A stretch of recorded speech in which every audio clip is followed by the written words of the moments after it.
kwa mapenzi tena. Kuna kitu kimebadilika ndani yangu. Hii hadithi imefika mwisho. Najaribu kusema maneno haya magumu.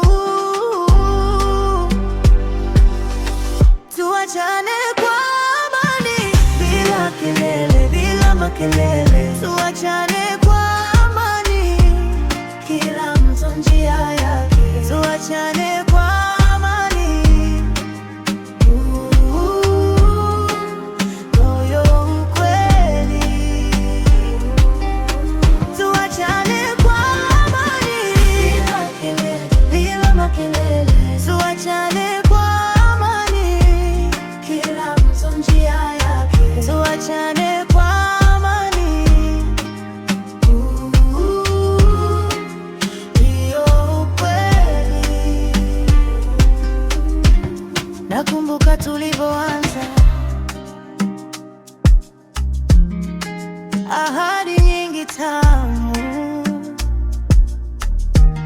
lakini